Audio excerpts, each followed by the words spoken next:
Welcome everyone to this session on phenomenological aspects of string theory from cosmology to particle physics and quantum matter. I'll be your chair for today for the first two talks, although I am not the mastermind behind this session. It's Jay Armas here together with me. And so we're going to start the first talk of today. It's by Eva Silverstein. Unfortunately, she's in Stanford at this moment and it's like 5 in the morning for her. So she sent a pre-recording of her talk, but she will join at the end of the session to answer questions. So if you have questions for her, either join back at the end of the session or stick around and listen to all the exciting talks that we have on this session, and she will be available to answer some questions. So right now we're just going to play the talk and then sessions will be towards the end. Okay. Please go ahead, Jay.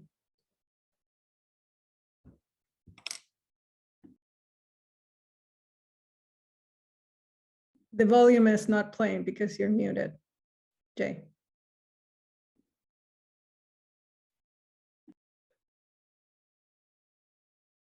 Hello, I'm happy to present my talk to you, and I'm sorry I can't be there in person or even in real time, but let me get going since it's a short period. So I will try to do two things in this talk, which is to give a kind of overview of cosmology and string theory and how it relates to both real observations and to more abstract thought experimental subjects. So that's a lot to cover in 20 minutes, but I'll do my best, and I can, for those who are interested, feel free to email me and I can send you links to longer versions of all of these topics if you would like to see longer presentations of these materials. Okay, so let me get going on this.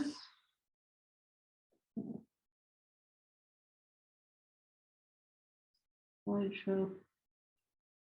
Okay, so the real observations that I have in mind are, of course, the early units of do with dynamics operating 14 million years ago, which we see through current observations. And in the second part, the thought experiments I have in mind have to do with, in particular, recent calculations of what you might call space-time microstates associated with horizons.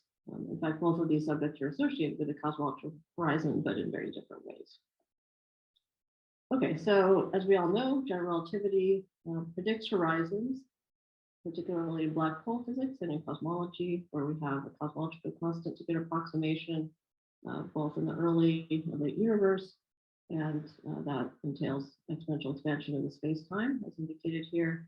And here's the Penrose diagram that encodes the causal structure of that situation. The accelerated expansion we know is true based on numerous measures of the expansion history of the universe. This result is really like 20 years old, but we're still grappling with it as theorists. In the early universe, we see the results of the early universe accelerated expansion known as inflation in the fluctuation of the inflaton field, which macroscopically drives the accelerated expansion via its potential energy, but more microscopically, it's a field and it has quantum fluctuations which are irreducible, and the variance of that quantum field is a beautiful and successful theory of the origin and structure of the universe. It's basically the uncertainty principle in the presence of exponential expansion of space-time in the early universe. So we see the remnants of this, the signatures of this, in data that we have access to now. One source of data is the microwave background radiation, which carries an imprint of what happened earlier, and also more statistics having to do with the large scale structure of the universe, which itself is a beautiful, both theoretical and observational subject these days, offering many interesting and meaningful challenges. So I'll try to summarize some of that even briefly here. So we have a beautiful theory which fits the facts quite well, in which we understand the seeds for structure in the universe to be quantum mechanical. It's a version of the famous Hawking radiation in black hole physics, but in the context of the cosmological horizon, the perturbations that freeze out because of the expansion that I depicted on the previous page, those make this imprint that I briefly mentioned on the CMB. And when you process that through the various interactions of known standard model physics in the intervening years, the result is a prediction for a plot of the variance of the temperature field that we observe, which fits the results just beautifully. So if you compare the old bonded Eustachian papers predicting a picture like this to the Planck results, which I'm picturing here, it's an amazingly successful theoretical and observational development in which we understand cosmology to be very precisely characterized by a few numbers, 6 numbers, and also does so in a way that's most simply modeled by the variance of an early universe quantum field undergoing inflation. With that background, it's a beautiful situation because we can build from that very, very solid foundation to do quite a bit more. When you think about inflationary theory in a careful way, from the point of view of Wilsonian effective field theory, you find that it is what we call UV sensitive. It depends on the contribution to the Hamiltonian and Lagrangian from Planck suppressed operators, things that normally decouple from low energy physics. But in the context of inflation, we have this inflaton field I mentioned. It moves a certain distance in its field range, in any type of model of inflation, and it that motion in field space means that operators in the Lagrange that used to decouple, if you just sat at a certain point in field space, instead they make such a difference to the evolution that if we just estimated them blindly without any understanding of these quantum gravity corrections, starting from some successful model, as we correct it with these unknowns, we would actually generically ruin the model. So turning that around, it means to fully understand inflationary theory, we need to have control of these quantum gravity effects, and that's where string theory comes in. And it has been a very interesting, now a couple of decades worth development of how inflation works in string theory from the point of view of the dynamics of various types of fields that descend from the extra dimensions of the theory. One example that is, to me, one of the more appealing is to use the fact that axion fields, pseudoscalar fields, are, along with gravitation itself, probably the only universal thing in string theory. So there are all sorts of choices and the extra dimensions of string theory. They could be supersymmetric or not. They can have all sorts of different properties, but a universal, as far as I understand things, is axions. They have nice properties in terms of symmetry structure, and their underlying period helps control our understanding of the effective theory, while in fact in the full theory they couple to the various fluxes and branes of string theory in such a way as to yield what's called a large field potential, giving the string theory analog of the simplest chaotic inflation model from Linde years ago. Okay, so this is just one example where that combined with the back reaction on the various fields, heavy fields in the system, lead to this sort of structure. There are many other examples, grain motion, one, and quite a few other, in any cases, including this with data. These tests are, however, model dependent. There's no grand overarching prediction that is known in string theory. Instead, there's overwhelming evidence for, not surprisingly, multiple classes of models that are testable, which is interesting in itself. So to put a few more equations to this, we have a metric, it's the gravity theory, of course. We have this inflaton field, we may have other fields, and we can package the content in terms of whatever additional fields we have, the tensor modes from gravitation, and one scalar mode coming from the existence of the extra inflaton field. And the primordial perturbations are not simply governed by their variance, which I focused on so far.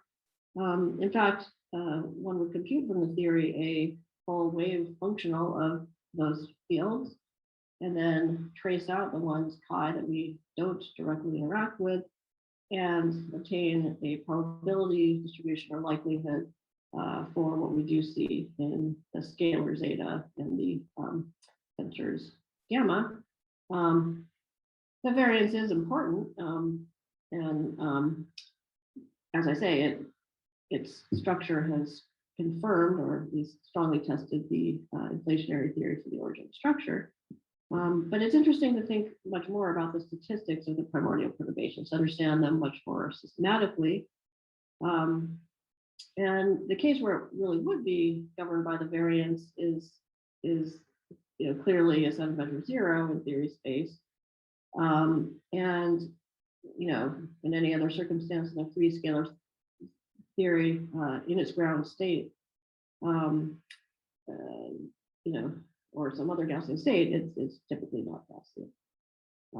And that is, of limited use because there's an infinitude of ways things can be non-Gaussian. There are some, interesting attempts over the years to classify these in different ways. Additional fields contribute, even single fields with self-interactions that slow the field, leading to non-Gaussianity of a particular equilateral shape in momentum space. And this interplay between the string theory examples, which suggested these signatures, and systematic effective field theory has been very fruitful over the years.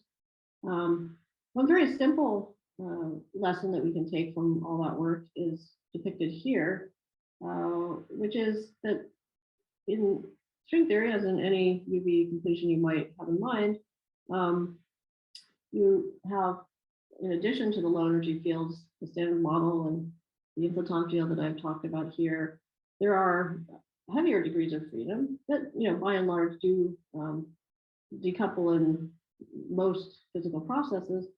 But also there in inflation, you have to be a little bit more careful. And those fields couple generally to each other and to the inflaton. And in that situation, which we see explicitly in concrete models, the interaction between the inflaton field and those additional massive degrees of freedom pushes in a particular way on this plot of two key observables. So let me explain the plot. So NS on the horizontal axis is the tilt of the spectrum. The power spectrum is nearly scale variant, but it varies with scale in a certain way, at a small but detectable level. And the vertical axis is the famous tensor to scalar ratio, the amplitude of the gravitational fluctuations.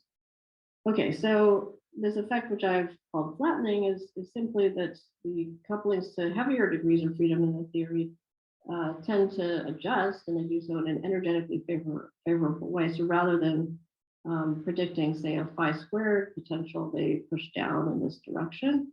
Multi-field effects, on the other hand, push toward what we call redder tilt, and that's because one inflates on the steeper part of a given potential if you go from a smaller to a larger number of fields. So this plot also depicts the wonderful progression of observations, which have recently shrunk the 2 sigma contour from this green thing to this blue thing, and not quite enough to test yet this large field inflation case that is mainly depicted here, but it's clearly making progress toward that, and there's a very credible plan in the community to finish that, and that is very exciting. So coming back to non-Gaussianity, a lot of the recent work of interest has to do with the more non-Gaussian aspects of the distribution. In saying that, I mean even going beyond low point correlation functions that might be higher than the 2-point function. In very reasonable circumstances, one finds a heavy-tailed distribution that can become in itself detectable, can carry information theoretically that then can be tested with the data. And there's a number of interesting papers on this recently. This is an incomplete list. It can be probed observationally and also perhaps a little more indirectly in terms of the fact that the tail of the distribution is also what's implicated in primordial black hole production, where you need a large excursion of the field to create a primordial black hole. So these are a couple of the recent updates in the field. I think for a short talk, I'll skip that. But let me again highlight, as I promised, the promise of large-scale structure studies. So in addition to proceeding with the CMB measurements that speak to the gravitational waves and also more details on the scalars, large-scale structure in principle carries an enormous amount of information, and there's a theoretical challenge to extract that in a reliable way. So there's even very recently, 21 or even 22, there was a beautiful paper exploiting the fact that the primordial signal is spread out in a way coming earlier, just causally from later nonlinear evolution. So the higher point correlation functions can extract information that takes this distinction into account. So this is all also related to what's been under development for some years now, an effective theory of large-scale structure, carefully accounting for corrections and how much the calculations can keep track of the foregrounds to the primordial signal. And there's interesting ideas trying to use machine learning for this and so on. So I just wanted to highlight the interesting challenges and promise of this area. Okay, so that was part one. Part two is I promised to say something a little bit more on the theoretical side of the subject. So just to conclude here, the acceleration of the universe gives us these horizons and causes the perturbations to get generated, to freeze out, we call it.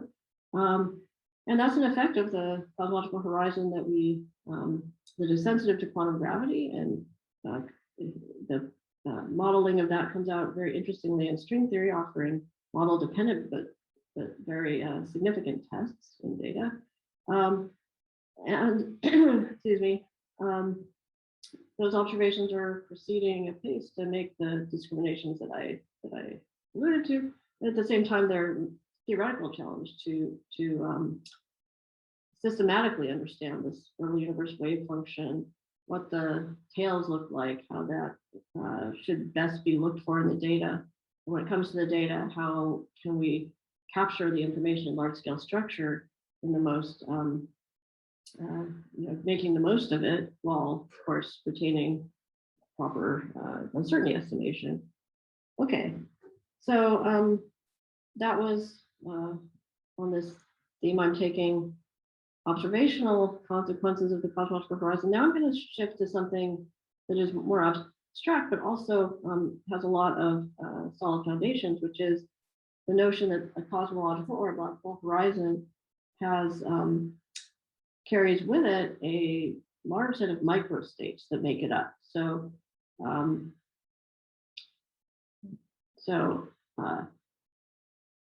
as I believe you know, I'm trying to go through the slides here. At a semi-classical level, there are results from the 1970s showing how, for example, black hole horizons behave like a thermodynamic system, in that they obey laws that mirror those of thermodynamics, with the entropy role being played by the area of the horizon.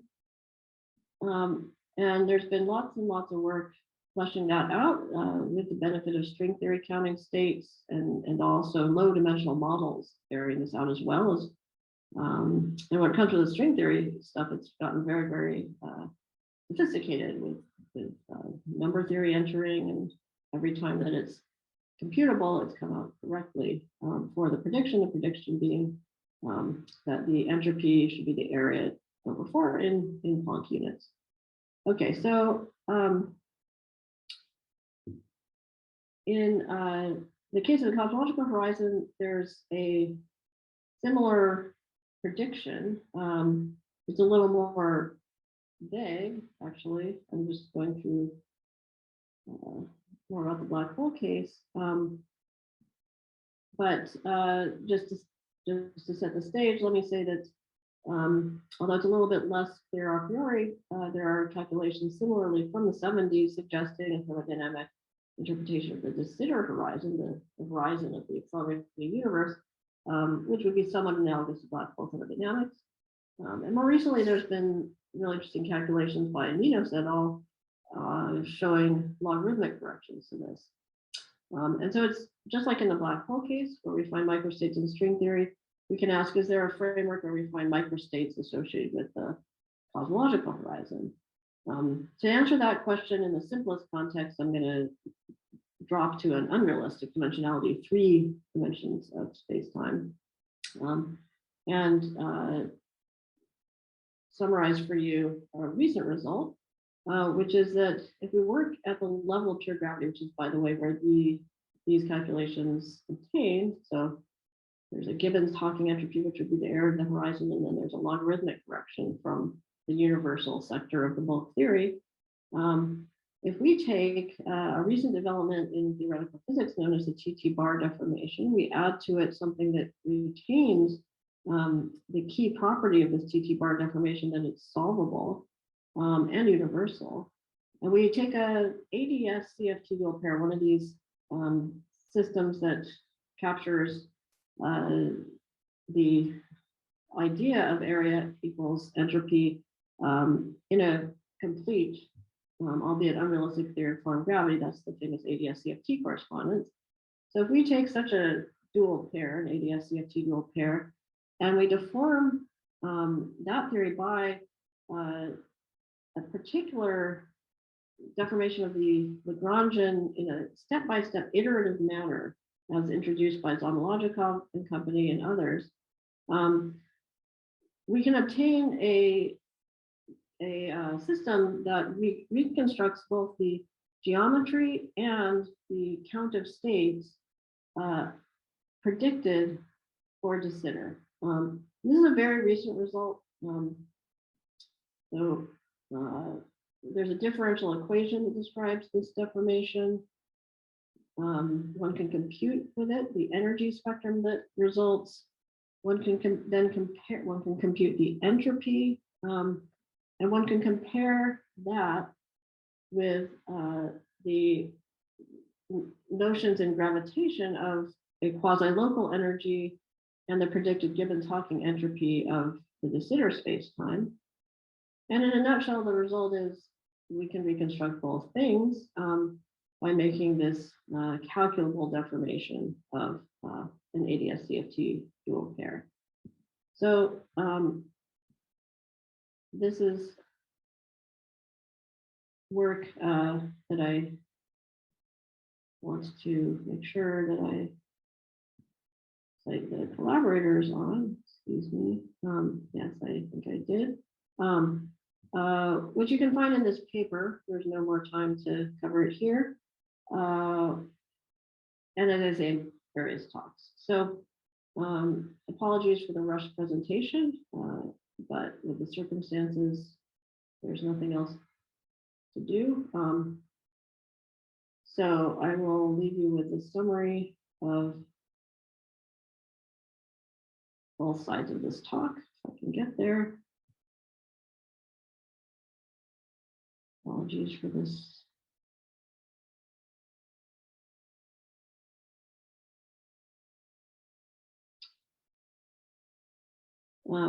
Again, on the theme that the Cosmological Horizon gives us real observables that with super interesting but model dependent tests. And there's a great challenge to understand the meaning of the horizon and the framework for physics, given the accelerated expansion of the universe in a more complete and fundamental way. And on that side, we have some traction. This theory that I mentioned that captures both the geometry and the count of states is a bit unrealistic. It's first of all in 3 dimensions. It also captures those 2 things I mentioned, but nothing else. So it needs more bells and whistles in order to capture details of what happens locally with matter in the bulk of the space-time. So let me make sure to say that. But having flashed through these 2 aspects of the relationship between string theory and cosmology, particularly with respect to the horizon physics, let me end there. And if anybody would like to ask questions, you should feel very free to email me. And if I am able, I will connect to the session as well to respond to any questions or have some discussion. So thank you very much. Okay, so yeah, so well, we can do a very short round of applause, but he was not here. But now let's move on to Alex Cole, and just remember, if you had questions for her, she will show up in the session at the very end. So if you have to leave, you can also send me the question via the chat, and then I can ask her, well, the question if you want to. In any case, Alex, please, I want to hear about the dreams that the androids are having. Great. Whoops. So very good. You will have 20 minutes and then 5 minutes for questions in real time. So go ahead. In real time. Okay. Thanks, Alejandra, and thanks also to Jay, both of you, for organizing this and inviting me to speak. Yeah, so indeed, my plan is to tell you what the dreams of androids are. No, in particular, I want to tell you about some work people have been doing over the last few years in taking sort of developments in computation, and sometimes these might be machine learning type developments, and using them to understand a little bit more about how string theory might relate to our universe. So let me start by giving you an outline. So I'm going to try to keep things kind of general since we're a broad audience. So I'll start with just some general motivation and describe in general terms what is the big data of string theory, and why this presents significant challenges. One of these challenges is what you call computational complexity, and I'll describe why we might, have some hopes for getting around this. And then I'll tell you some developments, some sort of studies that have been done by myself and others. So there are many kinds of ways people have approached problems, but I'll talk in particular about trying to use sort of search algorithms or optimization algorithms. And these can be genetic algorithms, reinforcement learning, and so on, in order to find certain states in the landscape, and also how to kind of understand what the results of these sort of searches might be. And then we'll wrap up. So let's start by describing the data of string theory. As far as we understand, string theory appears to have a large multitude of ground states or vacua, which we collectively call the string landscape. And so the data that specify a point in this landscape will be as follows. We'll start, and I'm, for people who think about string compactifications, I'm going to be very general. But we start by thinking about some sort of compactification geometry. So for example, you take a 10-dimensional space-time and break it up into the 4 non-compact directions that we can observe, times some other manifold. And so in this case, this would be I'm implicitly describing some Calabi-Yau, which satisfies lots of interesting mathematical conditions. There are interesting mathematical ways to generate them. And it can be quite an intricate affair. So on top of this geometrical background, we're going to put some discrete ingredients. These are things like branes and fluxes. So for those of you not from string theory, a flux in string theory is really a generalization of the fluxes that we've seen, that you see in electromagnetism. So you can think about, really, you take these gauge fields going through some surface, and importantly, in string theory, we're going to make sure that these things are discrete, or rather, this is a fact of life.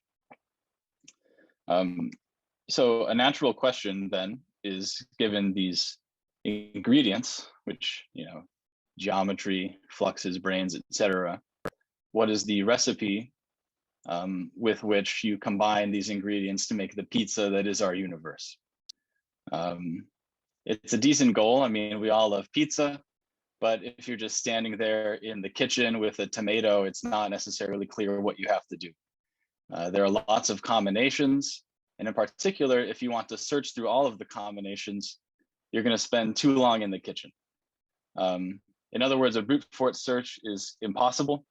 And so what I'm saying here is that the landscape itself is very large, and it's also very complex. So you get these really beautiful and interesting patterns, which suggests, there's sort of something going on, something to understand. But it also suggests that you can't take the existence of a state in a certain place for granted. So by large, we can appeal to some of these sort of old estimates, which turn out to be pretty decent. So using arguments kind of related to type 2B string theory, you can estimate that given a typical geometry, okay, air quotes there, you might expect something like 10 to the 500 consistent flux choices. That's a big number already. And then if you go to F theory, the machinery there, people prove some and construct some pretty interesting things. So Taylor and Wang constructed a geometry that has 10 to the 272,000 consistent flux choices. That's a lot. Our life is hopeless, maybe. And there are also known ensembles of consistent geometries for F theory with 10 to the 755 or more examples. So when you have numbers that are this big, you have to ask whether you should be scared or not. So one reason, I'm not scared by the set of integers that goes from 1 to 10 to the 500. That's a very easy set to deal with, and I can search through that set very easily. If you want me to find where the number 10,000 is in that set, I can give it to you very quickly. We should ask whether these big data sets are actually a problem, and this is kind of the question of computational complexity. This is the question of, if you want to do something in the landscape, how badly does your algorithm scale with the sort of size of the input? So you may have seen this sort of diagram before. You can have some algorithms that scale polynomially with the size of the input. And then, so this diagram assumes that P is not NP. You may have heard of this. So NP means non-polynomially, non-deterministic. If we assume that P is not equal to NP, which is sort of widely believed to be true, then NP means it's kind of exponentially hard. So if you find out that what you have to do is NP complete, NP hard, you're in trouble. And maybe we're in trouble because some people have pointed out that in some toy models, finding string vacua, or the toy analogs of string vacua with certain properties, is indeed NP complete. So there's this Busso-Polchinski model where you try to imagine how you generate a cosmological constant that is very small. And you do this by canceling a bare term against some flux contribution. Geometrically, in the toy model, this corresponds to finding a point in a lattice within some thin shell. And it turns out that even in the regime where you can make arguments that the point should exist, it's very difficult to find. And we would like to construct things because I think this is better than not constructing them. So the real question is, does string theory actually realize the worst case instances of these problems, or is there more structure? Is the lattice really this simple when we're trying to find a specific vacuum, or is there something we can rely on? Can we circumvent complexity in some way? And so I just want to point out that there's a nice kind of analogy to what we're interested in. And so this is from this review by these people. So one problem that is known to be, in general, NP hard is the traveling salesman problem, where you have some pink delivery sites that you want to each, you want to go to them each once and sell your wares, but you don't want to take a long path. So you want to find the most efficient path between all these points. And on a given day, the location of the points might be different. And so you want to make sure that you're not wasting company gas. So in full generality, this is a hard algorithm, but we can now imagine that we're a delivery company in a specific city, okay, Montreal, and we can start to develop an algorithm based on the local structure. We could start to develop an approach based on the local structure of the city we're in. So for example, if we know that there are kind of two separated clusters of where sales sites might be, it doesn't make sense to do the red path and go in between the clusters several times. The blue path, where you only go through the sort of faraway clusters once, is more efficient. And this is because there's some structure in the set of problems we're interested in solving. So this is part of a review that proposes sort of automatically specializing algorithms for some specific, company. So what we would like to do is automatically specialize our algorithms to string theory. And this is contingent on there being some favorable structure or some existing structure in string data that we can exploit. Sometimes we can write this down explicitly, but that's often tedious. So, it would be nice if we could also sort of do this implicitly or automatically. Now, this is where I tell you some history of this sort of deep learning revolution. So in the last 10 years or so, machine learning has made really great strides thanks to advances in hardware. And this kind of leads to new possibilities in terms of what kinds of computations you can do. So in 2012, image recognition was,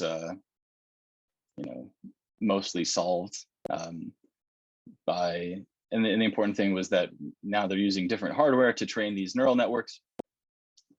In 2016, this AlphaGo network trained by DeepMind was able to beat this very complicated game of Go, beat the champion. This is using what's called reinforcement learning, which I'll come back to later. And more recently, what year is it now? 2020, this AlphaFold 2. So protein structure prediction is very complicated given the sequence of amino acids and whatnot making up your protein. Predicting how it folds is a difficult problem, and there's been lots of progress in that very recently. And so this suggests that maybe we're not in such a terrible situation. Maybe we can use some of these tools to our benefit. And so there have been some works over the last few years kind of exploiting this. I'm going to give you kind of some specific developments I'll tell you about. Other applications of interest include actually making it sort of improving the amount of data that we can compute about a single state in string theory. So people are trying to, for example, learn Calabi-Yau metrics using some of these tools, find efficient ways to compute line bundle cohomologies, complicated stuff, and so on. So we're going to not do those things, but if that interests you, well, you can look it up, or I can tell you about it if you want. Let me tell you developments. So I want to tell you about some projects people have done in the context of optimization.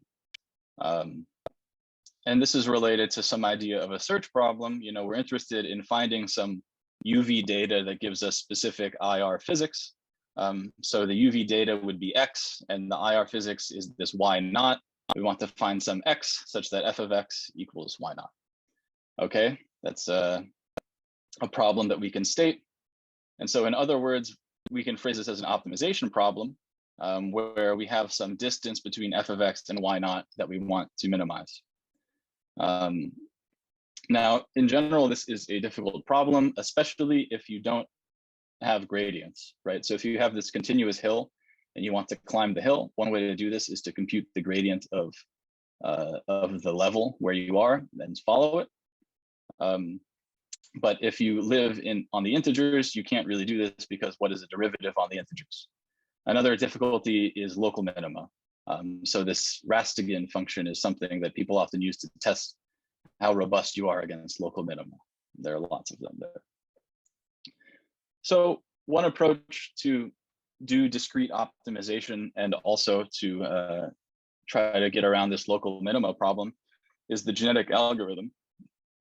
And the idea of the genetic algorithm is to model your dynamics after natural selection, as the name suggests. So you generate some population of candidate solutions, and we're going to list them by their kind of genotype. So we have A, B, C. We're listing the genes there. And now for this population, we can evaluate their fitness or their kind of potential to be a good solution. So in this case, we use the fitness and we end up selecting these two red individuals here. Then these two individuals are parents, so they combine their genetic material in some way. So at the level of like a genotype, you can just say, okay, ACBB, BBAD becomes this ACAD. And there's additionally some probability that you mutate a child. So you kind of randomly apply kind of a gene flip to one of these guys. And then you repeat these steps. And the children replace the parents. There are tricks to making this work well in terms of tuning parameters. I won't really bore you with the details there. But part of what we do in string phenomenology is we have to solve some of these optimization problems. And so there's been some work over the last few years applying these techniques. So I'll tell you what I'll describe now what this looks like in the context of flux vacua. This is a specific kind of problem we want to solve, where we have some integer fluxes, remember, and we solve some equations of motion, which in this case are algebraic for the vevs of stabilized moduli. Okay, in other words, in this kind of reduction of the problem, we want to find input that give us a point that's at a very specific location in the moduli space here. So when we solve the equations of motion in the usual way, we input some integers and we go forward and we get these moduli. Our mission is to take some proposed moduli and go backwards and get integer fluxes. Since there's integers, our life is harder. But it turns out to work, actually. So we take this genetic algorithm and apply it to flux vacua. I can give you more details if you're interested, but yeah, indeed. So in this case, we're doing this particular search for flux vacua living on this particular geometry. We want to set the string coupling to a certain value. We want to find solutions there. And this is a plot of sort of how the population evolves towards this condition. One thing that's kind of interesting is we observe actually a correlation between certain low energy properties of our solution. So we're trying to set the string coupling to the specific value of 0.3. And we found that when the algorithm did this, it also led to these kinds of structures in correlations between the string coupling and what's called the tree level superpotential. And we think these are related to two sort of different patterns, if you will. In the genetic algorithm literature, these are called schema, where you sort of say, well, a small portion of the gene is really what's determining the properties, and the rest of them are sort of free. So I'll have more to say about studying conditions, studying the output of a search in a bit. Let me describe another sort of interesting. 2 minutes, Alex. 2 minutes, okay. Thank you. So another sort of landscape that's interesting to search is what if you want to arrange particle physics that looks like the standard model. One way to do this is to put a bunch of brains in various ways. And there's this sort of nice setup where you look at type 2A on a toroidal orientifold. And the wrappings of these branes and intersections determine what particle physics you get. So this is an application of genetic algorithms kind of recently. These plots are sort of interesting because in this system, it's very constrained. You have to satisfy a bunch of consistency conditions. And it's interesting to see how the algorithm sort of satisfies them in a specific order. And so they generate some solutions and do some preliminary study of what it might mean for statistics in a vacuum. Yes, so briefly, I'll tell you what reinforcement learning is, and it's this cartoon. So you have some agent in an environment, the agent takes an action and then receives some award. Or it can be a penalty if it's a bad action. And it also receives a new state. So you can think about like a robot walking through a maze. It's trying to learn how to walk through a maze. This is what was used to train this AlphaGo. So we might ask whether it's a good algorithm for sort of searching the landscape, kind of like walking through a maze. So there's, in the context of flux vacua, there was this paper last year. And they showed that upon like suitable choice of parameters and whatnot, that you can really do a lot better than sort of the naive metropolis. And so that sort of identifies it as an interesting tool.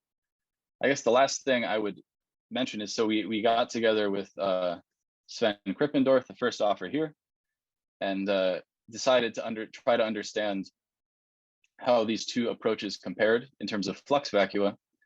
And so one thing that's interesting in terms of the landscape is not only understanding the existence of states with certain properties, but also the statistics of states near that state. So we sort of combined our results to try to understand this particular search and found some unexpected sort of Z2 symmetry between two clusters that we're still sort of studying. So that's kind of interesting. Yeah, so let me wrap up just by saying that in the context of the string landscape, we have a big data problem. And by understanding this big data better, we might really learn something about string phenomenology. I describe these kinds of approaches between both genetic algorithms and reinforcement learning, which are interesting for not only identifying, learning how to make a pizza, but also exploring the statistics near optimal states. And I'm excited about that. And then the reverse is that really, you don't want to be some person who's just sitting around taking these off-the-shelf algorithms from the machine learning community and like applying them blindly or something. So really, I think the one other exciting aspect of this work is that string theory data is kind of unique, and it's not what machine learning people typically think about. So you can sort of develop new techniques, and you want your own work to kind of back react on the machine learning community. I think that's starting to happen. So thank you. I'm happy to take any questions. Okay, thank you, Alex. So let's give a round of applause to him. Does anyone have a quick question for Alex? Can you use the raise hand feature?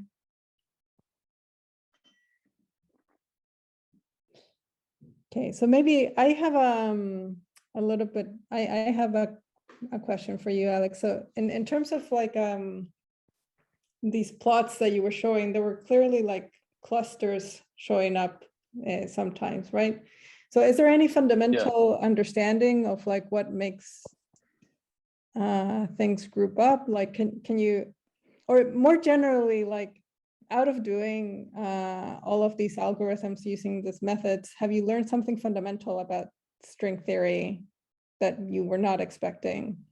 Or is it more just like trying to like, at this stage, just identifying everything that satisfies your constraint?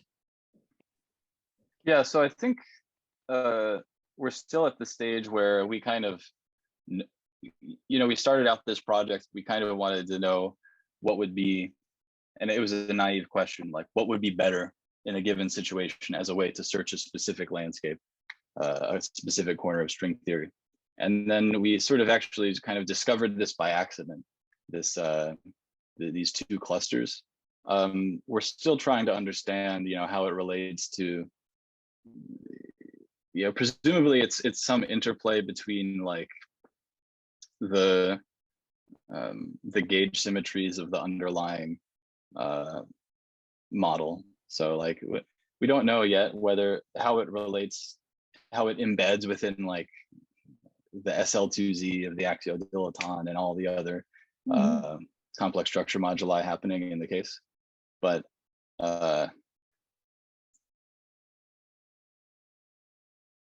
it could be, I'm not ruling out the possibility that once we understand it, we realize we could have predicted it if we had thought very specifically. But the fact that it wasn't obvious to me or these other people who are also, string phenomenology people, I think means it's new, but we don't understand it enough to call it a discovery. And then I guess the answer to your title is yes. The answer is if you choose the right hyperparameters. Yeah. Okay. Very good. So let's thank Alex again. Thank you for that nice talk. And I think now Jay will be the boss of the session. Yeah, I'll share the rest. Yes. Very good. Thanks a lot. Yeah.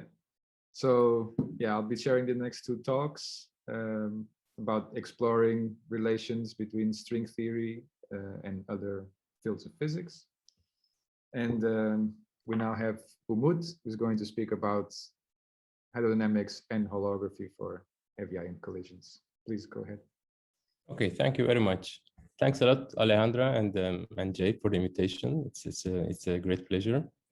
And well, I will mostly focus on hydrodynamics for QCD and heavy ion collisions in this talk. But let me say before I start that the ADS-CFT correspondence or holography was playing a very instrumental role in constructing this hydrodynamic theory. So it does continue to inspire us, and also like it's being actively used beyond hydrodynamics. For example, when you need to specify the initial conditions before the hydrodynamic evolution. So this is holography.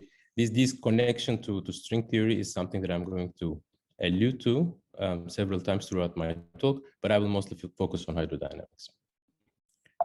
Okay, so well, hydrodynamics, of course, is the appropriate language to describe the collective motion in fluids. But amazingly, more or less the same theory or its relativistic cousin also turns out to be the appropriate language to describe the beginning of the universe, when it was filled with microseconds after the Big Bang, when it was filled with this plasma of quarks and gluons. And the quark-gluon plasma it behaves almost like a perfect fluid that you can see. For example, when you can infer the values of its transport coefficients from experiment, as I will explain later. For instance, the shear viscosity turns out to be one of the lowest that we found in nature. So these properties, of course, we understand the microscopic theory behind quark-gluon plasma, behind QCD. That is essentially when you try to look at the interactions of individual quarks and the gluons. That we understand very well, but this turns out to be not sufficient to explain this collective behavior that is shown here. So this extremely small frictionless plasma that comes out of these, emerges out of these quarks and gluons. So this is collective behavior. And one thing that I can immediately mention that this connection to holography here, holography calculations were giving almost the right answer for the shear viscosity. And it also gives an explanation why this collective behavior is emerging in the quark-gluon plasma, essentially because of very strong correlations between quarks and gluons. So holography does help already here. Okay, but today we also have, so most of my focus is going to be experiments. And we are very fortunate, essentially, to be able to create the quark-gluon plasma in the lab. So here you see all these hadrons coming out of decaying quark-gluon plasma. This is from heavy ion collisions, ongoing experiments at CERN and RIC. But there are also future planned experiments like NICA and FAIR that are going to be exploring more, more like the density, the quark density dependence of QCD. But amazingly, this is not the only source of experimental information that we have on this creature. We also have somewhat unexpectedly, from a completely different corner of the universe, from physics, that you see that you can have very important microscopic information on the equation of state of QCD, especially at finite density, coming from gravitational waves originating from merging neutron stars. So neutron stars are high density, they involve high density quarks in their core, and these gravitational waves carry on.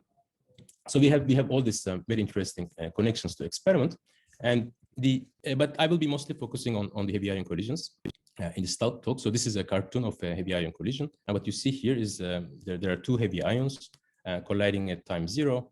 That is then it's followed by this evolution of, roughly speaking, there are 5 different stages in this evolution. The red first stage is a wild, chaotic production of quarks and gluons. Then they form a plasma, first in non-equilibrium, and then it equilibrates here, somewhere here, between the boundary between this orange and the yellow regions. And then it's like adiabatically expanding. So this is described by hydrodynamics as well. Adiabatically expanding, as it expands, it cools down. And when it reaches to a temperature around like 130 MeV or so, it produces hadrons, because QCD has confinement transition.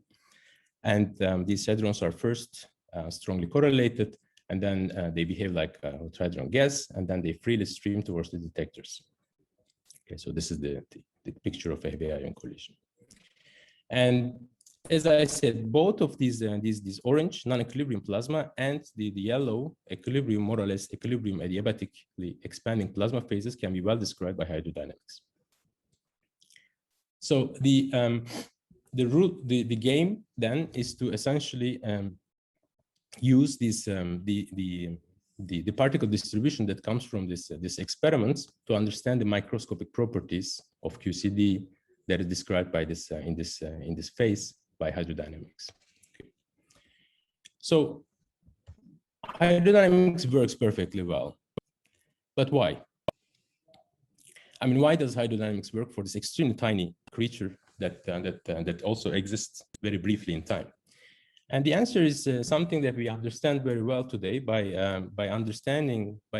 formulating hydrodynamics in a modern approach as a theory of slow variables. So in any effective field theory of quantum field theory, you can essentially divide the set of dynamical variables into fast and slow variables like this. So what I mean by the slow variables are the conserved quantities, and the others are non-conserved quantities, so they can change their magnitude in time. So if you make a small perturbation around an equilibrium value, they will relax back to their equilibrium value in some relaxation time determined by the microscopic properties of the theory. But the conserved quantities cannot change their magnitude in space, so they have to be transported from one point in space to another. So so they will take much longer to relax back to their equilibrium value. So if you wait long enough, or if you consider large wavelength limits, we're going to be left with this effective theory of slow variables, conserved quantities. And it turns out that this works perfectly well, because if you compute when this description is available, the time divided by the inverse temperature is much larger than 1 in this region. So that's why it works. So it's a ratio of scales issue rather than quantities themselves. So and this is why it works, and this is how it works. It works essentially by identifying the slow variables first of all, and most of the applications to heavy ion collisions, what we only need is the energy momentum. So these are the conserved quantities, the energy momentum tensor, and the hydrodynamic equations are nothing else but just a conservation equation. So there's 4 equations here because this index is free. You need 4 dynamical variables to solve the system. And those are, of course, given by the fluid velocity and the temperature as a function of space-time. And to be able to complete the system, you need to write down a constitutive relation for the energy momentum tensor in terms of these dynamical variables. And this is the most general thing that you can write down. Given the Lorentz symmetry, there are 2 different terms. And those coefficients are the energy as a function of temperature and the pressure as a function of temperature, plus corrections that essentially characterize the dissipative corrections, like viscosities. The shear viscosity, for example, is going to stay here. Okay, so by substituting this in here, you can solve the system and you can determine the fluid velocity and the temperature as a function of space and time. So this is the general procedure. And of course, this is oversimplifying things. First of all, this is easily said than done, because of at least three issues. First of all, how do we choose what are the initial conditions for this partial differential equations? How do we choose the initial conditions for the densities of fluid velocity and the temperature? Second, we don't know necessarily, we don't know the microscopic data that comes from QCD calculations. For example, here, the equation of state, energy as a function of temperature or pressure as a function of temperature, should be determined from microscopics of QCD. And similarly, shear viscosity as a function of temperature, for example, what is it? That also comes from correlation functions, real-time correlation functions that we don't really have access to at strong coupling. Another more like a technical issue is this, if you just take this system with the first order corrections and just run the simulation, it's going to collapse, essentially because all small fluctuations of these dynamical variables are going to grow exponentially in time, leading to a causal propagation. So this will lead to numerical instabilities. Now we, to some extent, we have answers to all of these questions, and the kind of like the state-of-the-art model that is used to characterize the initial conditions in heavy ion collisions, initial conditions, is the this fluctuating Monte Carlo Glauber model for the incident nucleons, which whereby essentially you just parameterize these nucleons as some Gaussian distributions, and after the collision they get wounded, so there are some deformed Gaussians which you parameterize with several number of parameters, from which you can compute the parton densities, and then from that you can compute these initial data. Okay, but here especially holographic models were playing an extremely important role, and in some cases they match with the data much better than the others. So this has been started, this work has been started, this dynamical evolution of in heavy ion collisions of CFTs, out of equilibrium CFTs using holography, started with Chester and collaborators, and then continued with other people. And it's a very active subject still. So as to the microscopic data, especially the equation of state and the transport coefficients, well, the first principle theory that we have is lattice QCD, but it only works for small baryon densities. So if you want to do this for neutron stars, you're not going to be able to compute it by lattice QCD because of some sign problem, famous sign problem. So there are some effective field theories, but here also holographic models work perfectly well at intermediate densities. But for heavy ion collisions, lattice QCD is enough. And for a-causal propagation, this is we know how to solve these issues. Essentially, you have to consider second-order corrections to this these constitutive relations, and those second-order coefficients will involve some relaxation times for the dissipative fluctuations, and those will stabilize them. So this is called the Müller-Israel-Stewart model. Okay. So let me give a details, explain some state-of-the-art model. For the Müller-Israel-Stewart model. So this is a 14-parameter model. So you just start with these constitutive relations and add 2 terms, the bulk viscous pressure and transverse pressure, shear pressure, transverse traceless shear. And then those terms, you also involve in these terms, not only first order corrections like the bulk viscosity and the shear viscosity, but also second order coefficients like the relaxation times and several others. So in total, you parameterize, for example, the bulk viscosity and shear viscosity as a function of temperature. You parameterize this by using 6 parameters, and then there are 8 other second order parameters. So this is the model. You can put this in the simulations and it works perfectly well. So here's a result of a simulation that we performed last year. with my former PhD student Hobart Nice, and Wilke van der Skee, who is a staff member at CERN now, and Raymond Snellings, who is an experimental physicist in Utrecht. So what you see is that this is the time evolution of the plasma, and this is the temperature map of the plasma. As the time evolves, it just expands, and the temperature drops. And at around this temperature of like 130 MeV or so, you see all these hadrons are being produced. And from this hadron distribution, what you can do is, I'm talking about a head-on experiment. So there's a symmetry around the azimuthal axis. So you can expand this particle distribution in the moments of that azimuthal angle. And the coefficients of those moments, so it's n is an integer here. So these coefficients are called the flow parameters. They are functions of rapidity and transverse momenta. So these are the things that you can observe in the experiment. So if you match, by matching this data, the result of this hydrodynamic evolution with the experimental result, you can infer the microscopic properties of QCD. So this is how it works. So systematically, this is done by some Bayesian analysis, which we did in this paper. So here is a result of like about 100 different simulations, hydrodynamic simulations matched to data. And that gives you some probability distributions for the microscopic quantities.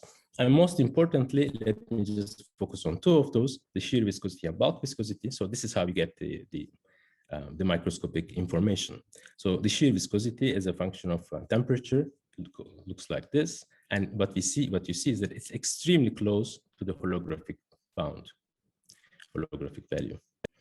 And the bulk viscosity turns out to be also interestingly small. This is an order of magnitude smaller than the shear viscosity, which is also very close to essentially this what is predicted from ADS-CFT, because that's a CFT, bulk viscosity is supposed to be 0. So this is very close to 0. But there's some non-trivial temperature dependence, which comes out of this match. Okay, so as I said, my hydrodynamics is working quite well for these head-on collisions. But this is not quite true. This is still underdeveloped, I should say, and holography will be very useful in expanding this to extending it to other cases, especially non-central collisions, in which you have extremely large magnetic fields that are being produced. And so this is, of course, you expect it to influence the charge dynamics in the plasma significantly. So this is missing. Another thing is that there's a very recently discovered fact that it is a very strong vortical structure. So its angular momentum is something like 1000 h-bar. And so these vorticity and magnetic fields, they all lead to, so they orient the spins and affect the charge dynamics, and they lead to some additional charge and spin flow in the system, which is not captured by the existing simulations. So this is a very important work. And this is important not only because you want to match this microscopic data of the theory, which are influenced by magnetic fields and vorticity, but also some novel phenomena like chiral magnetic and vortical effects, which are believed to hold the key to understand some fundamental questions like the matter-antimatter asymmetry in today's universe. So let me, last year I gave a talk and I focused mostly on the magneto-hydrodynamics application to heavy ion collision. So this year, there have been some new developments, and I would like to focus mostly on the spin hydrodynamics, this vortical structure. So let me first start with the observation. So this is a cartoon of an off-central collision. So you have an off-central collision, means that it's just not head-on. So you have this non-trivial angular momentum in the beams, and this initial angular momentum is transferred to some vorticity or angular momentum in the quark-gluon plasma. And because of spin-orbit coupling, this angular momentum orients the spins, and those spins, once you just produce hadrons, they will just be transferred to the spins, the spin polarization of those hadrons. And here, what you see is a particular type of hadron. Hadron is called hyperon, where you see some non-trivial average polarization as a function of energy. So this has been observed in 2019, from which you can infer the vorticity in the fluid. You get, of course, an astronomical number. So the question is, can we also include spin currents in the game and explain this data using just hydrodynamics? And the answer is yes. So this is a work, I don't know how much time I'm left, but I will be explaining a work that we recently did with my former PhD student, Domingo Gallegos and Amos Yarom from Technion. And that is just, that is essentially hydrodynamics involving spin current in the hydrodynamics. So in this case, you will have two slow variables, not only the energy momentum tensor, but also the spin current. So these are 3 minutes. Yeah. Okay, that's good enough. So we have these slow variables, these conserved quantities. So there will be some conservation equations for these two operators in your quantum field theory. And the question is, what is the hydrodynamic description?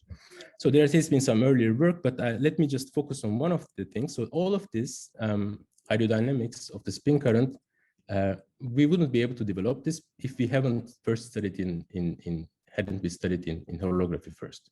And holography gave us the idea that to be able to arrive at a correct description of spin currents, you need to include, as a bookkeeping device, you need to include torsion in the game. So let me now focus on torsion. So this is essentially hydrodynamics with torsion. So you consider so in the modern language of hydrodynamics, what you do is you construct the dynamical variables are obtained essentially from the sources of these slow variables. So for example, for the energy momentum tensor, that is just a metric. And we know that the metric, of course, sources the energy momentum tensor, but then you can ask the question, what sources spin current? And the answer to that is torsion. So here, if you, in a general, if you consider quantum field theory on a curved space-time with torsion, the spin connection can be divided into two parts. One part will be just the torsionless spin connection that will be just determined completely by the field line, and the rest is just a contortion, which directly. So this is the way to get two independent sources for two independent quantum field theory operators that you have. So torsion is the answer, and then you can obtain the energy momentum tensor and the spin current by taking variations of your effective action as functions of these external sources with respect to those external sources. Okay, so this is the same thing as taking derivative with respect to contortion. So, these are the equations that you get. I'm not going to get into details of this because I don't have too much time. But essentially, we are interested in the flat limits for applying this to heavy ion collision. So this is going to be gone, and also the torsionless limit. So this is gone. This is gone. We are going to be left with this spin current that is sourced by the antisymmetric part of the energy momentum tensor. So we need 10 dynamical variables. The first 4 are given by as usual, the temperature and the fluid velocity, and the last 6 to solve this equation are determined by essentially just analogous to the electric potential. They are just the spin chemical potentials you obtain. You look at the temporal component of your external field spin connection, and this gives you spin potentials. So let me now just give you the result. So once you solve your hydrodynamic equations, you determine the spin potentials, you plug them in this equation that determines the polarization of the hyperon. So this equation is just coming from quantum field theory. That is just Pauli-Lubansky vector of your particles integrated over the hadronization surface. And let me again not get into details of this, but spin hydrodynamics is essential to determine this bit. So that you do, and you can compare to data. So we used a simple-minded solution like boost invariant Bjorken flow.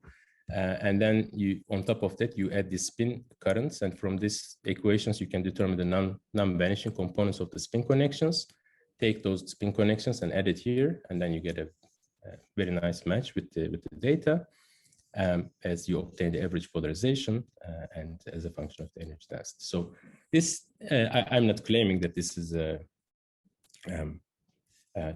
the right, well, this is the only way to do this, but I think this already gives a very strong motivating, proof of principle type motivation that we should go beyond this and just apply the spin hydrodynamics to other questions. So let me summarize.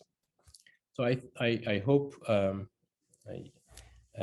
gave the right impression that there are two different phases. Well, there are more, but roughly speaking, there are two different phases of the time evolution of the quark-gluon plasma. One is the formation phase, and then you have the adiabatic formation, adiabatic evolution.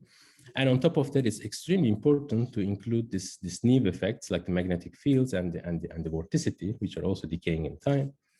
And hydrodynamics also applies to this part where it is in the non-equilibrium, non-adiabatic phase. But in terms for outlook, let me just again show the same picture, but just let me add holography here. Holography is extremely crucial in determining the initial conditions for this hydrodynamic evolution, but not only that, also the elements, the parameters that are used in this hydrodynamic system, like the equation of state and the transport coefficients. And one thing that really excites me at this moment is to include all these effects in the holographic calculation and calculate all these additional transport coefficients using ADS-CFT, for example. So thank you very much. Let me just stop here. Thanks a lot, Umut. Let's all thank Umut for this nice talk. And we have time for, I guess, quick question if anyone wants to ask something. Let me see if there's any. Yeah, there's Akash, go ahead. Hey, Umut, thanks for the very nice talk. I actually have a small technical question, if you don't mind. I mean, we can also discuss this later if you want. But in your spin hydrodynamics theory, so I read that paper a while ago and also talked to Amos about it quite a lot. So I have a very small doubt is that initially when you're motivating hydrodynamics, I mean, of course, all of us do it that way, that we say that we are interested in conserved currents and modes which will be gapless. And we only are interested in dynamics of gapless modes. But in equilibrium, spin density is completely determined by other fluctuations. So if you were to write those equations out, you would not get a gapless equation for spin density, right? That's right. That's right. Yeah, yeah. But do you want to continue, or should I start answering? Yeah, and so I was just trying to say that if you yeah. were to only look at extremely close to origin in the complex plane for the modes, you would not really care about the spin density, right? Right, exactly.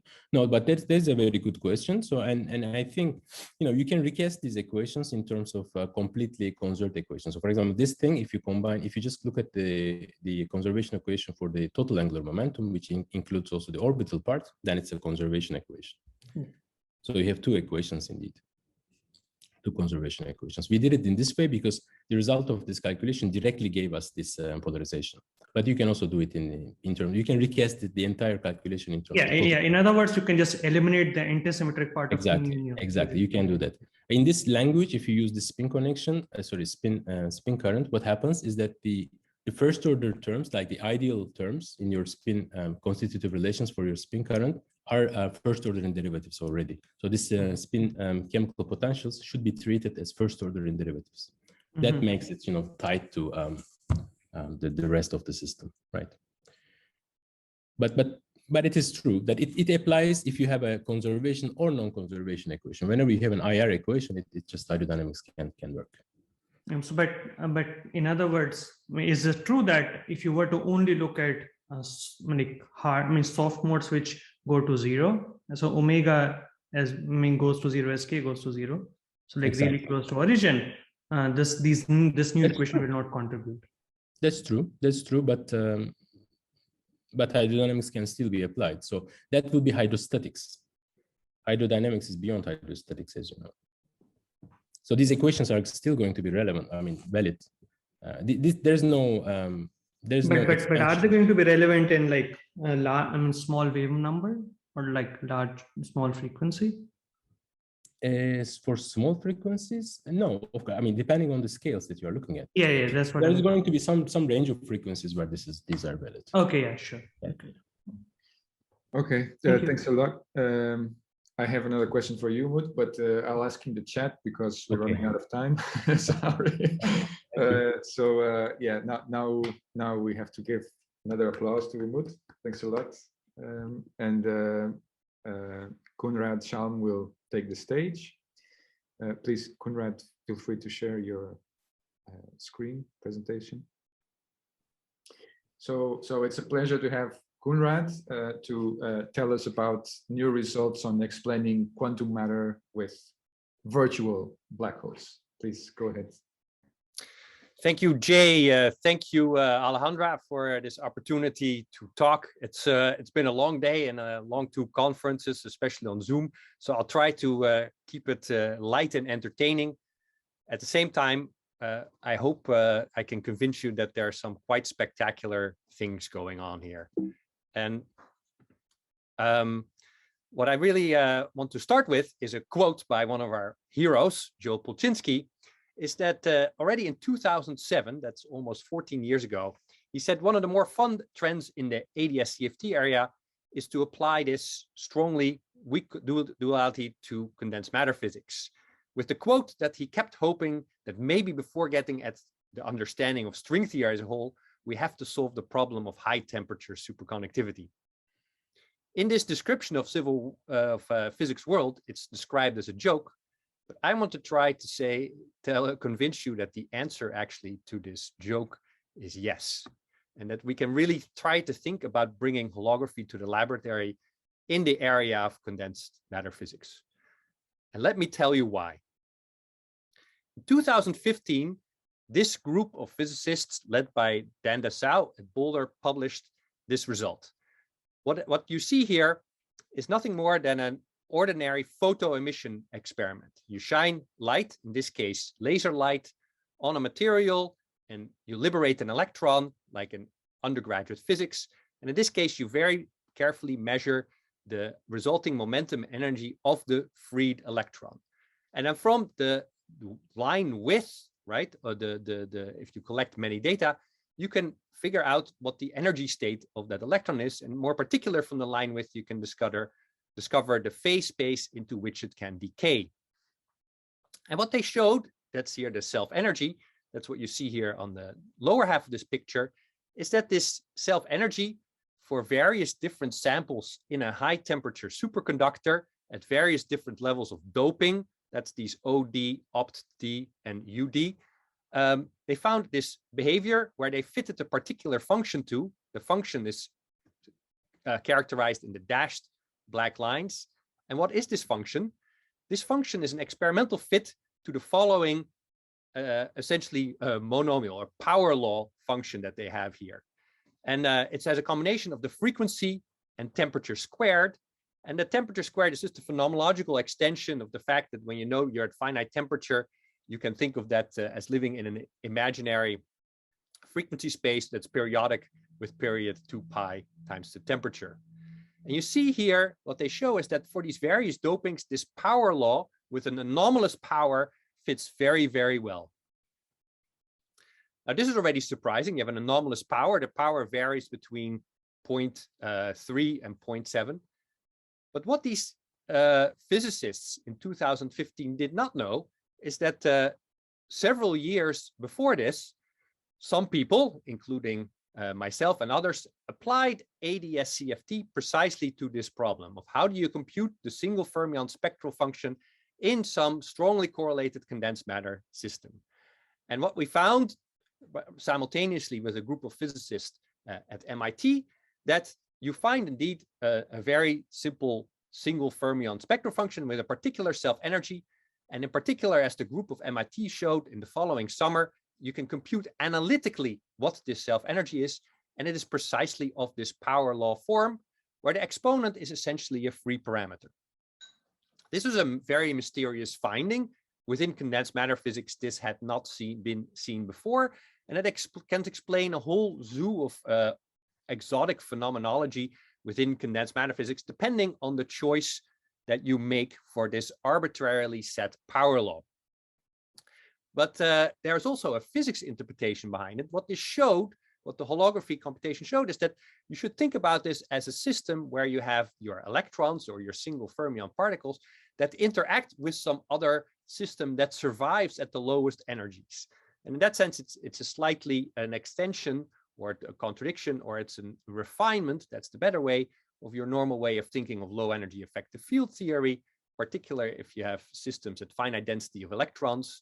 The usual wisdom is that it's only the fermionic quasiparticles that survive as low energy degrees of freedom and everything else is gapped. But here there's another sector, this quantum critical sector, which survives, and it's the interaction between the fermions in this quantum critical sector that can explain this power law behavior. And the power law arises from the criticality in this quantum critical sector. And that was the physics behind it. And this is precisely then what these Boulder physicists saw for the first time. Now, a very curious aspect, I already alluded to it, is that as they changed the doping level in this high temperature superconductor, they saw that the power with which this self-energy was fitted changed. And this is something that should alert all of us, because in a normal way, or the beautiful aspect of the theory of critical phenomena is that precisely the exponents in power laws are very robust, and they don't change when you change small features of the model. So rather than a quantum critical or critical point that you have here, you have a line of critical points. And the way you should think about it is what I'm showing here is the phase diagram, a cartoon of the phase diagram of a high temperature superconductor, where you have the normal state here. And then as you dope the system, you get to this region where you have these very high critical temperatures. That is the big mystery to explain. But actually the real mystery is this yellow region, the strange metallic region. And already before we applied ADS-CFT to this system, people had some notion that maybe this could be related to a quantum critical point, which is a second order phase transition that happens precisely at 0 temperature. But what this result shows, the fact that these exponents change, is that you should rather think of it as a line of critical points. As you change the doping, the characteristic exponent that characterizes that phase transition changes.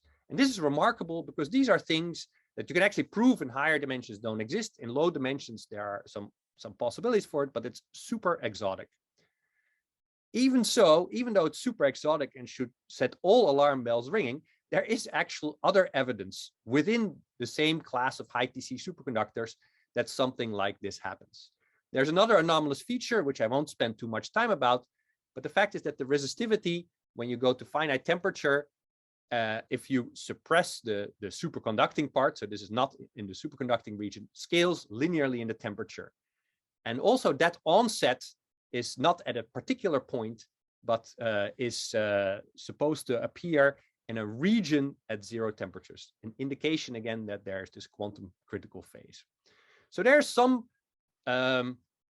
support that what these physicists found is really what happened. But it was a big stimulus for a lot of us, actually inspired by von Veldhoven meetings, to really start to investigate it. And it's one of these really blue sky ideas. Let's try to see how firm can we anchor holography to experimental results in high TC superconductivity. And this program had 3 pillars: to look at this photo emission, ARPES, that is angle resolved photo emission spectroscopy. These are the experiments that I showed you at a moment ago.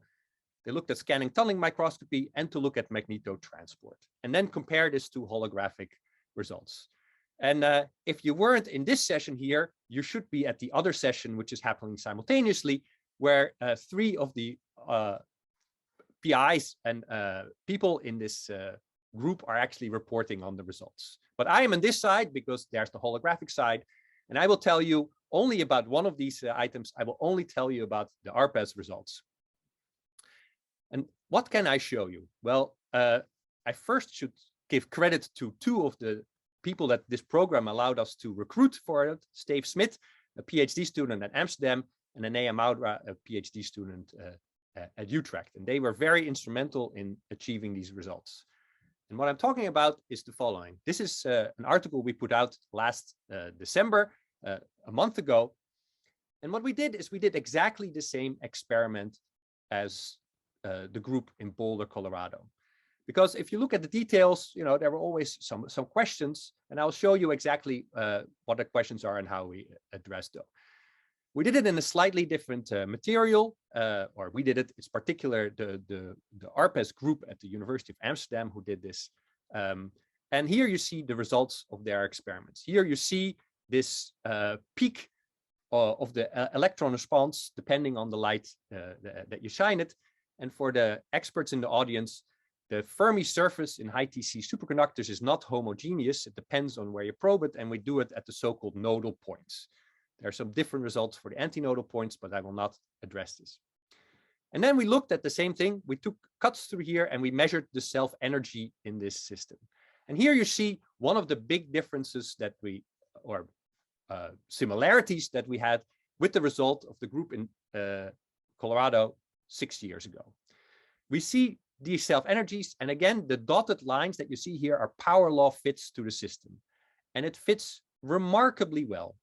But not only does it fit remarkably well, what you see here is that the range of energies over which this experiment was done by our collaborators at the UvA, it goes up to about 200 MeV, and the experiment in Boulder went to around 100 MeV. So we have a far larger range, both in energy and in temperature. We go down all the way to 8K. They went down to about 100 or 75K.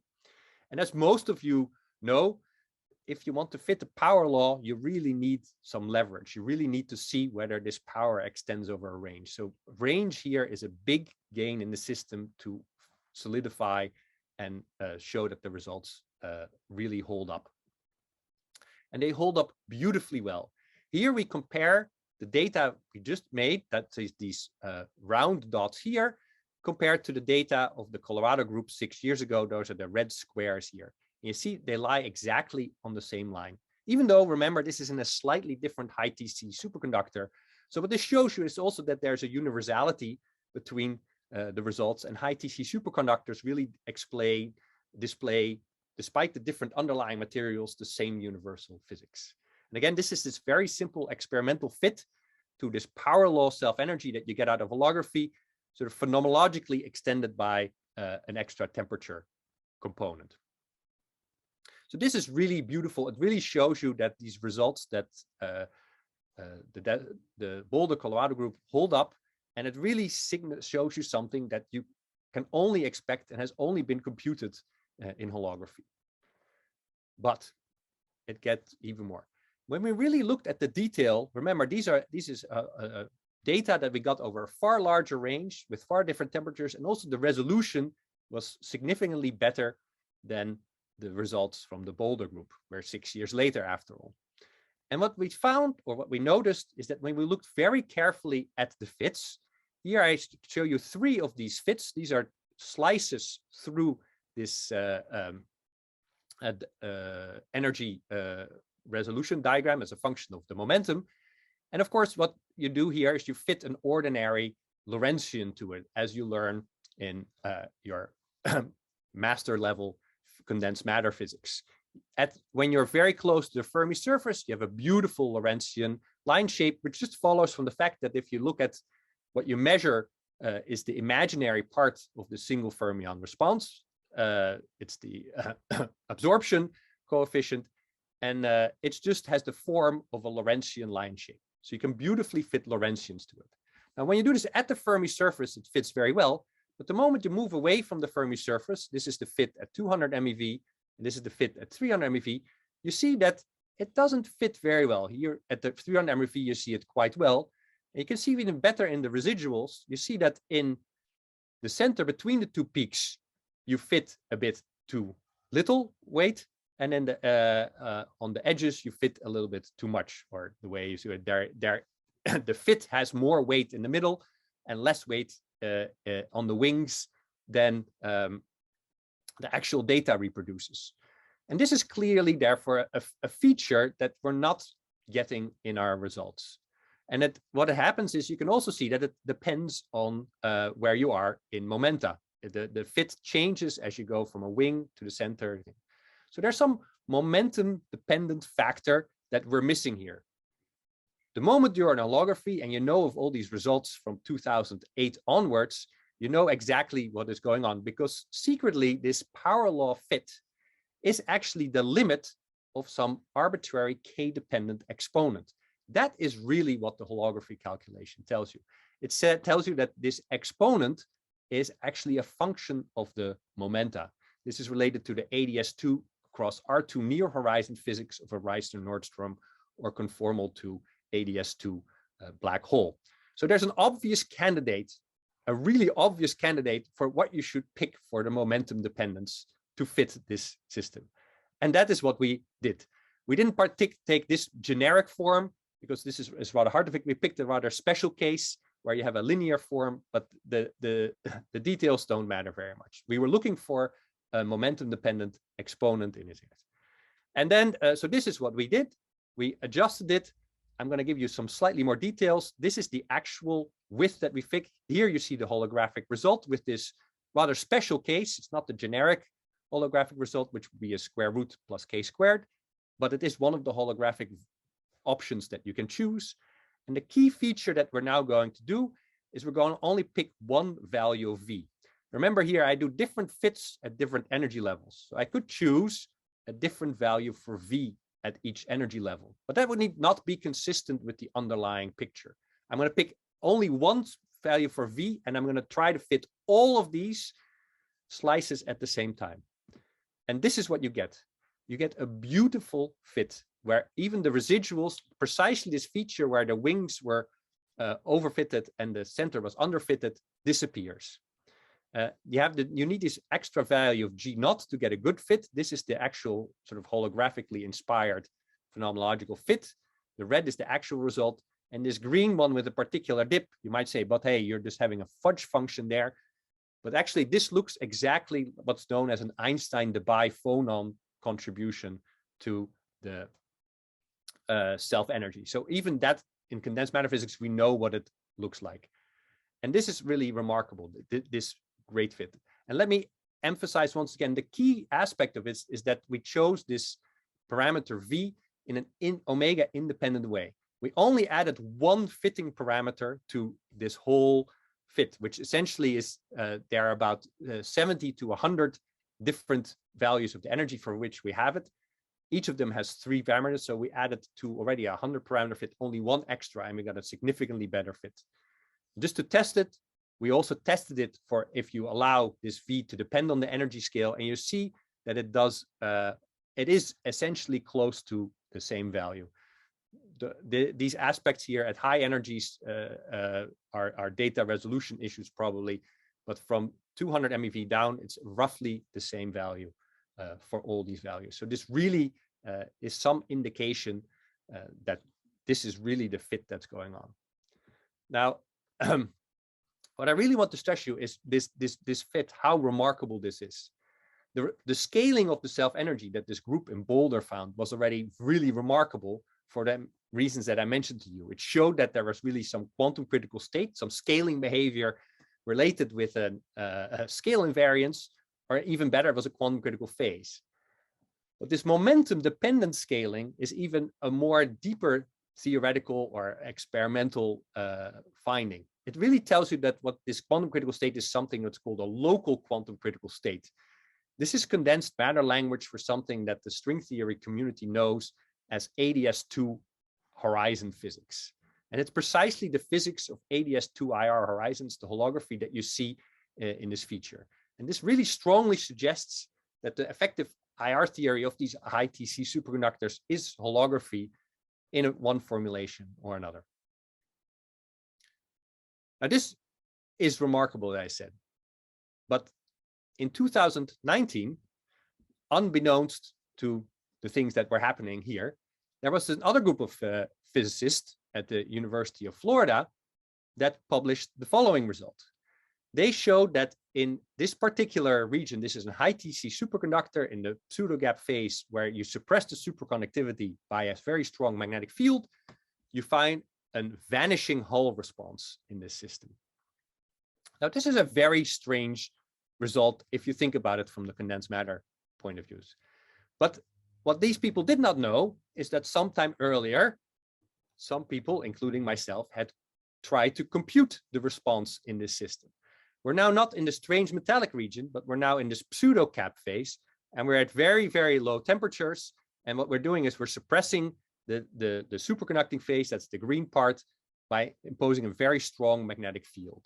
And when you see all these things, when you do suppress the magnetic field, you have lots of intermediate phases before you really are in a phase where you have completely controlled, suppressed the superconductivity in the system.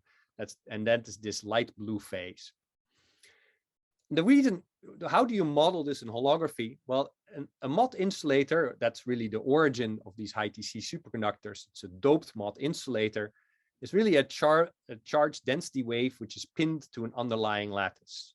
So what we had to do is we had to build a holographic charge density waves, put also in an explicit lattice, and then pin this system. And the pinning you can see by the fact that it wants to become an insulator, right? The charge becomes pinned and cannot move anymore.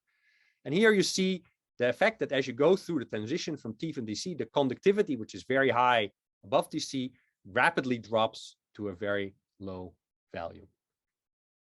Now, remember that there's this very crucial feature that there was not one sector in this theory, right? There is this ADS2 near horizon sector in this physics, and there's a surviving quantum critical sector that you have always going on.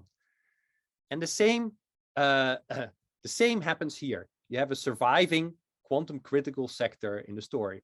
And this actually explains some other data. This was earlier data from 2016, that what people find in these high TC superconductors is that oddly enough, you always have, when you suppress the superconductivity by this magnetic field, you always have some remnant conductivity in the system, even though the system should become a mod insulator. This at least qualitatively explains it if there is this other sector which survives. So here you see the actual computation that we did. You see here, what I'm plotting here on the right-hand side is not the conductivity, but the resistivity. At TCC, you see the transition to the insulating phase. You see a sudden jump that the resistivity jumps high, but it stays finite. And it stays finite for a long time.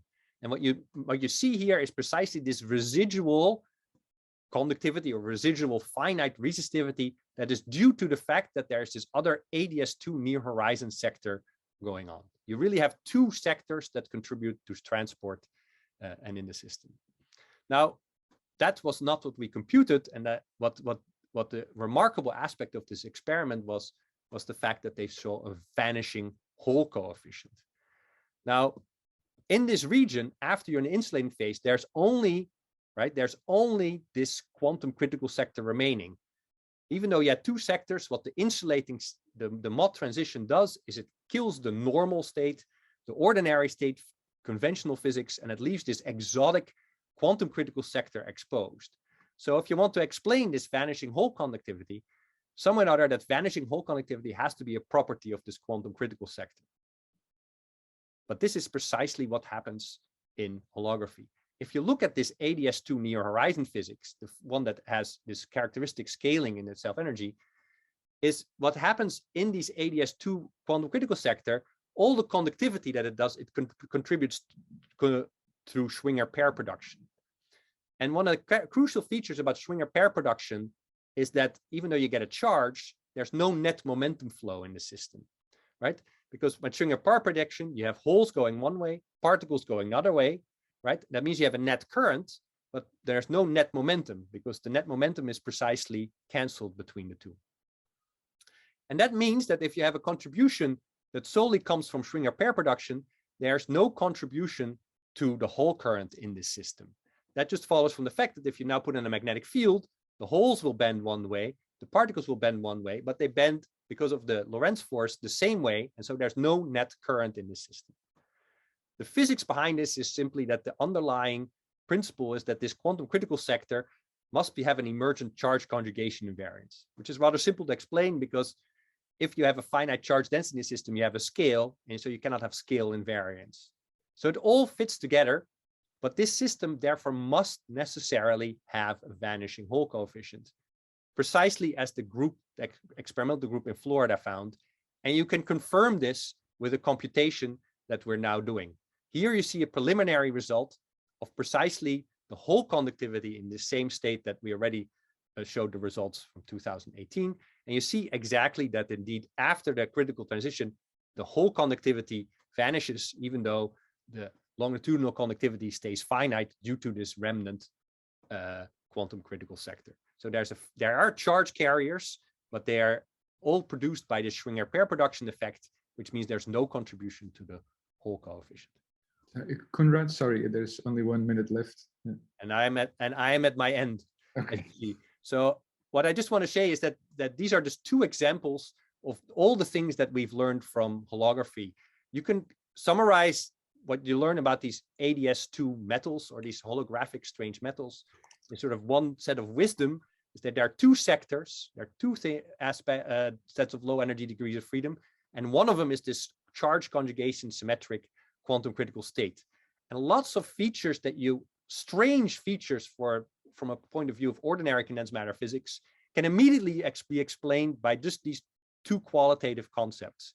And here's a list of them. The black ones are the ones that work well. The gray ones are the ones where we have still questions.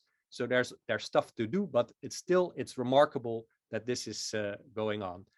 And you may end with the following: is this now a smoking gun? Well, I would say there's 4 smoking guns in this feature, and now 2 of them essentially I can put a check mark next to it. The ones that remain, the 2 that we see, is the ones that I told you about today, precisely this momentum dependent power law, and the fact that you have this vanishing hole coefficient in the pinned charge density wave state. And the reason is that these precisely reveal the aspect both that this quantum critical state survives at low energies and that it's charge conjugation invariant. It's a critical state. There are 2 more, I would say, smoking gun. And if you have this list of 4, it becomes almost undeniable that you can describe, that you should think about strange metals and holography in the same way. So with that, I want to thank you very much for your attention. Thanks very much, Konrad. We're over time, but I can see that there's a break in the Veldhoven program, so it doesn't, we can continue a bit for sure. So if anyone has questions for Konrad, please raise your hand. Okay, Umut was very quick. Umut, go ahead. Yeah, I was waiting for you to say that. Okay. Yeah, great talk, Konrad. Thank you. So I have a question about, so you showed like in the beginning about the first part of your talk, you showed like 3 different exponents, beta, lambda, and alpha. And you were fitting mostly alpha. And I was but I just want to understand ADS2, does it give also the right behavior for the other 2 coefficients? Because one of them was almost like constant, like this lambda, I think the green one. Yes. Do you also get that? There's a phenomenological fit, and you can do a very precise fit. So if you do a more precise fit, you don't get it on the nose, but that's also because we've not sort of explored all holographic models that you can have at your disposal. But you get the right behavior. If you look at in the paper that we put out, for instance, for this number beta, right? That fits with to first order, that fits with also the holographic predictions. Lambda is the coupling between the fermion and sort of this ADS2 metal, and that's a more phenomenological parameter, which just has to be under control to fit the story. I see. So that's a different type of parameter. Okay. Yeah. I see. And maybe if I have time, like maybe just a very simple question. So you talked about this critical line of critical points. So if I want to describe this line of critical points completely from a field theory point of view, so would you just take a CFT and consider some marginal deformation or something? Is it understood? This doping can be understood as that marginal deformation in that region? That's precisely the puzzle that I'm alluding to. This is precisely why in higher dimensional systems you generically can only have a critical point, because there are no exactly marginal operators. Right, but in ADS2, is that the thing? Yeah. In ADS2, I think there are. Yes. Okay, I see. Okay, so that ties back to what you said. Okay, thanks. Thanks a lot. Are there any more questions? No, I don't see any. So let's thank Konrad again. Okay, and we also thank Jay and Alejandra for organizing this session. Thank you so much. Before that, because we have our first speaker here, Eva Silverstein. So if anyone has a question for Eva, please raise your hand.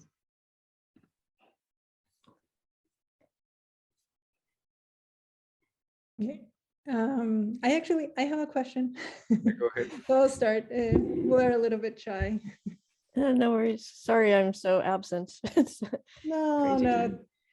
Thank you so much for giving the talk. It was very interesting. So I have a dumb question because I'm sure it's not dumb, but please go ahead. It was in part of when you were talking about inflation and basically the data and trying to fit it to the models. At some point during the recording, you mentioned something like, oh, we have some credible plan to test large field inflation. And I was wondering what that credible plan was, if you could elaborate a bit more, like. Yeah, I don't even remember exactly, but I think I know what you would be referring to. I was just saying that, and I'm sure you're aware of this, that there's this massive program to measure the polarization of the CMB, the B modes in particular, as well as, you know, the E mode polarization. Mm-hmm. And when I said credible, I was just saying that it is a challenging thing, but it's you know, with people know how to do it, they have to do more work to, you know, as you no doubt know, to disentangle the foreground contribution from the putative primordial signal. And to do that, you need multiple frequencies so that you can disentangle those two things. And all I meant by that comment that it's credible is just that, you know, people know how to do it and they're marching forward to do it. There's a program centered here in the US called CMB Stage 4, which has been, you know, approved by the decadal process in astrophysics and so on. So it's also kind of credible from the point of view of continuing to be funded and all of that stuff. So I'm just saying we're confident that we will push on this parameter R all through the interesting range. It's not there yet. Okay. I think I showed a plot of where it is. It's made progress, but it's not yet to the point where it's cutting into this range of field excursion that's of order, you know, between 1 and 10 Planck units. It's kind of still in the upper part of that range, which is the interesting thing for quantum gravity and string theory, but it's credible that it will get all the way through that range, which is exciting, even maybe through what we call stage 3 as opposed to stage 4. So. Okay. Thanks so much. I see that Kunrad has a question now, so I'll pass that. Yes, thanks, Eva, especially for your dedication in joining us at such hour. I have a very quick question about any microscopic interpretation of a cosmological de Sitter entropy. So the puzzle always is that when you add stuff to a de Sitter universe, the cosmological horizon shrinks, so the entropy goes down, and this is very counterintuitive. Right? Normally, if you add stuff, entropy should go up. So if you have any microscopic interpretation, how would you square this? Well, the way that would come out in the framework I explained is, I'm not sure if I had time to say that in this talk, but we can now formulate these building blocks where you get a certain patch of the space-time at a time. So I focused on these patches within the static patch, right? There was the cosmic horizon patch and the complementary patch, which we called the pole patch. And now those are formulated with a particular boundary. If you sew those together, well, if you double them, you sew them all together and integrate over that boundary metric, if you can make sense of that as a 2D gravity integral, then those back reaction effects that you're referring to will come out through that integral, because what they are is, you know, the Hamiltonian constraint of the full global space-time, which requires that extra path integration. So so it's in there. What we formulated here was a theory which captures, you know, honestly captures through the purely lower dimensional dual description, both the geometry and the microstate count of the dominant level, which is, you just said, the microstates of the vacuum of de Sitter. So there's no contradiction. It takes more to get all of the details of, you know, lower states, and also to sew all these building blocks together to get the global spacetime, again, after which you'll have the back reaction that leads to the phenomenon that you're referring to. But already the dominant contribution is, just for the reason you say, from the vacuum. And you can think of the cosmic horizon patch that we formulated as more than a building block, in the sense that you can think of that thing with its boundary still in place, to be conditioned on that boundary being there, which is sort of like conditioned on some observer being there, if you think of the boundary as an observer. So one of the things we're looking at now is how the top-down models can contain such a boundary through a sort of Hojava-Witten effect with boundaries of M-theory spacetimes in those types of models. So we would like to connect the dots also to the top-down theory. But anyway, it's a great question. I hope that helps. Okay, thanks. And sorry to miss everybody else's talk, but I'll try and look at the slides or whatever you guys post. Yeah, I think everything was recorded, so there's actually a whole 2-hour video session if you want to watch it. Great, great. Yeah. Are there any more questions for Eva? Or well, it doesn't look like, so let's thank for the first time, Eva. Thanks to you guys. Yeah. That's very And interesting. thanks to everyone for having participated, and to all the speakers. Yeah. Yeah, thanks everyone for joining. Fortunately, there's no drinks afterwards this time, but yeah, next year.